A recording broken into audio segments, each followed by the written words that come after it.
പ്രിയമുള്ളവരെ, എല്ലാവർക്കും നമസ്കാരം. ഇന്ന് ശുഭദിനം നേരുന്നു.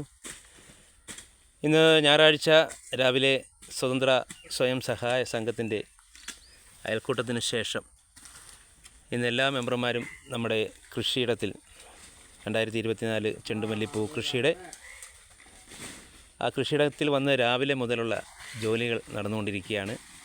ഇപ്പോൾ ഇവിടെയൊക്കെ കുറേ വാഴകളും അതുപോലെയൊക്കെ വേസ്റ്റായിട്ട് ഇങ്ങനെ കൂടി കിടക്കുകയായിരുന്നു. അതെല്ലാം രാവിലെ മുതൽ വെട്ടിത്തെളിച്ച് നല്ല ഭംഗിയാക്കിക്കൊണ്ടിരിക്കുകയാണ്. അപ്പോൾ നമ്മുടെ സംഘടനാ പ്രവർത്തകർ എല്ലാവരും തന്നെ രാവിലെ മുതൽ ആ വർക്കിലാണ്. ഇന്നത്തെ ഞായറാഴ്ച അത് കൂടുതൽ ഫലപ്രദമാക്കാൻ വേണ്ടി അപ്പോൾ നമുക്കിവിടെ കൂടുതൽ ഇപ്പോൾ ഞങ്ങൾ ഇന്നലെ ഇട്ട പയറുകളും അതുപോലെ തന്നെ ബാക്കി പച്ചക്കറിയുടെ വിത്തുകളൊക്കെ പാകിയിട്ടുണ്ട്. അതെല്ലാം കിളിപ്പിച്ച് ഇവിടെ നടാനുള്ള പദ്ധതിയാണ്. ഇവിടെ എല്ലാ അംഗങ്ങളും അത് ഇവിടെയൊക്കെ നല്ല ഇഷ്ടംപോലെ വാഴ നിന്ന സ്ഥലങ്ങളാണ്. അപ്പോൾ അവിടെ അതെല്ലാം വാഴയൊക്കെ ചീഞ്ഞ് കൂടിക്കിടക്കുകയാണ്. അത് ഓരോ അംഗങ്ങളും അതിൻ്റെ ആത്മാർത്ഥമായ പ്രവർത്തനങ്ങളാണ് രാവിലെ മുതൽ കാഴ്ചവെച്ചുകൊണ്ടിരിക്കുന്നത്.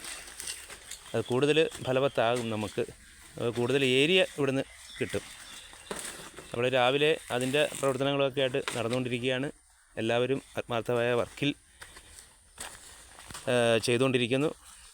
നമ്മുടെ പൂക്കൃഷിയും അതുപോലെ തന്നെ ഇന്നലെ മിനിഞ്ഞാന്ന് 3-ാം നാൾ അതിൻ്റെ ഫസ്റ്റ് വന്ന മുട്ടെല്ലാം കട്ട് ചെയ്ത് ഇപ്പോൾ എല്ലാം നല്ല രീതിയിൽ തന്നെ എത്തിക്കൊണ്ടിരിക്കുന്നു.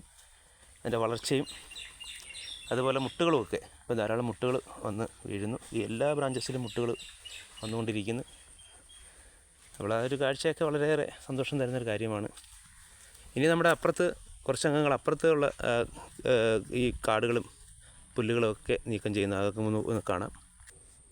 രാവിലെ ഇവിടുത്തെ ഭാഗങ്ങളാണ്. ഇവിടെ രാവിലെ നമ്മുടെ ഈ ഭാഗത്തുള്ള എല്ലാം കാട് കയറി കിടക്കണം. ആ പുല്ലൊക്കെ ചെത്തി ഒതുക്കിയിട്ടുണ്ട്. അപ്പോൾ നമുക്ക് ഇവിടെ വെണ്ട നടാം. വെണ്ട നടുമ്പോൾ രണ്ട് സൈഡിലും നമുക്ക് ഈ പടരുന്ന ഇപ്പോൾ പാവലാണേലും മറ്റ് പടവളാണേലും ഒക്കെ ഇടാം. ഇത് ഒരു കുളമാണ്, മീൻ കുളമാണ്. ഏകദേശം ഒരു ഏക്കറിൻ്റെ അടുത്ത് ഇവിടെ വരുന്ന ഒരു വലിയ കുളമാണ്. അപ്പോൾ ഇപ്പോൾ മീനിട്ടിട്ടില്ല. ഇനിയിപ്പം അടുത്ത് തന്നെ നമുക്ക് മീനൊക്കെ അതിനകത്തിടാം. അതിനുള്ള സംവിധാനങ്ങളൊക്കെ ഇണക്കിക്കൊണ്ടിരിക്കുന്നു. ഈ ഭാഗത്തൊക്കെ പുല്ല് കയറി കിടക്കുകയായിരുന്നു. ആ പുല്ല് കയറി കിടക്കുന്നത് രാവിലെ വന്ന് തെളിച്ചുകൊണ്ടിരിക്കുകയാണ്. ഇനിയൊക്കെ ഇത് വൃത്തിയാക്കാനുണ്ട്. നല്ലതായിട്ട് വൃത്തിയാക്കി വാരം പിടിച്ച് നമ്മുടെ തൈകൾ, വളർന്നു വരുന്ന തൈകളൊക്കെ പറിച്ച് മാറ്റി നടണം. പ്രസിഡൻ്റ് അതിൻ്റെ രാവിലത്തെ വർക്ക് നടന്നുകൊണ്ടിരിക്കുകയാണ്. ഈ ഏരിയയിൽ ഇന്നലെ ക്ലീൻ ചെയ്താണ് നമ്മുടെ പൂക്കൃഷിയുടെ. ഇന്നലെ ഈ സ്ഥലങ്ങളിലൊക്കെ ക്ലീൻ ചെയ്ത് രാവിലെ തന്നെ സംഘങ്ങൾ വന്ന് അതിൻ്റെ പ്രവർത്തനം കാഴ്ചവെച്ചു. ഇന്ന് കുറച്ച് പേർക്ക് അത്യാവശ്യം കല്യാണം കാര്യങ്ങളൊക്കെ അടിയന്തര കാര്യങ്ങളൊക്കെ ഉണ്ട്. അതൊക്കെ ആയിട്ട് ബന്ധപ്പെട്ട് പോയിക്കൊണ്ടിരിക്കുകയാണ്. എങ്കിലും ബാക്കിയുള്ള അംഗങ്ങൾ നിന്ന് മറ്റ് സ്ഥലങ്ങളൊക്കെ ഇപ്പോൾ ഏകദേശം ഒരു 4 സ്ഥലങ്ങളിലായിട്ടാണ് നമ്മുടെ ഇത്തവണത്തെ കൃഷി നടത്തിയിരിക്കുന്നത്. നമ്മുടെ ആ മുട്ട് നല്ലപോലെ വിരിഞ്ഞ് നിൽപ്പുണ്ട്. നമ്മൾ 4 സ്ഥലങ്ങളിലും ഈ പറഞ്ഞ പോലെ ബന്ദിയും അതുകൂടാതെ വാടാമുല്ലയും മിക്സ് ചെയ്തിട്ടിരിക്കുന്നത്. അപ്പോൾ ഇവിടെ നമ്മുടെ മൊത്തം ഈ പറഞ്ഞ പോലെ ചെണ്ടുമല്ലി തന്നെയാണ്.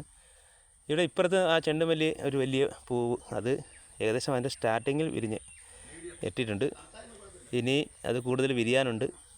ഒരു 3-4 ദിവസത്തിനുള്ളിൽ ഇതിൻ്റെ പൂർത്തിയാകും. ഇത് കണ്ട് നല്ല സ്റ്റൈലായിട്ട് ഇനി അതിൻ്റെ അകത്തൊക്കെ വിരിയാൻ വേണ്ടി നിൽക്കുന്നത്. അതൊക്കെ നമ്മുടെ മനസ്സിന് കൂടുതൽ ഒരു സന്തോഷം തരുന്നൊരു കാര്യമാണ്. അതുകൂടാതെ ഇപ്പുറത്തും വിരിഞ്ഞിട്ടുണ്ട്. ഇപ്പുറത്തും 2 പൂ വിരിഞ്ഞിട്ടുണ്ട്. ഇതും അതേ ആ ഒരു സൈസിൽ തന്നെയാണ്, യെല്ലോ കളറാണ്. നല്ല രീതിയിൽ ഇത് വരട്ടെ. അതുപോലെ ഇവിടെയും അപ്പുറത്തും നമ്മൾ ആദ്യം കട്ട് ചെയ്ത് വെച്ച ചെണ്ടുമല്ലിയൊക്കെ ഇവിടെ കിളുത്ത് വരുന്നു. പയർ ഞങ്ങൾ വല എന്ത് കറക്റ്റിയിട്ടുണ്ട്. ഇപ്പോൾ ഇവിടെ കമ്പ് വഴിയാണ് കയറ്റിക്കുന്നത്. ഇവിടെ മരച്ചില്ല ഒടിഞ്ഞ് കിടപ്പുണ്ടായിരുന്നെല്ലാം ഒരുമാതിരി കുത്തി വെച്ചിട്ടാണ് അതേ കിളുത്ത് നിൽക്കുന്നത്. പയറൊക്കെ ഇങ്ങനെ പടർന്ന് വരുന്നുണ്ട്. ഈ സ്ഥലങ്ങളിൽ ഇന്നലെ രാവിലെ ക്ലീൻ ചെയ്തതാണ്. അതും ഈ ഏരിയയിലൊക്കെ നമുക്ക് മറ്റ് തൈകളൊക്കെ നടാം. ഇഷ്ടംപോലെ സ്ഥലങ്ങൾ ഈ ഭാഗത്ത് കിടപ്പുണ്ട്. അപ്പോൾ അവിടെയൊക്കെ ഒന്ന് ക്ലീൻ ചെയ്ത് സെറ്റപ്പാക്കി ഇടുകയാണെങ്കിൽ നമുക്ക് കൂടുതൽ ഫലങ്ങൾ ഉണ്ടാക്കിയെടുക്കാനായിട്ട് കഴിയും.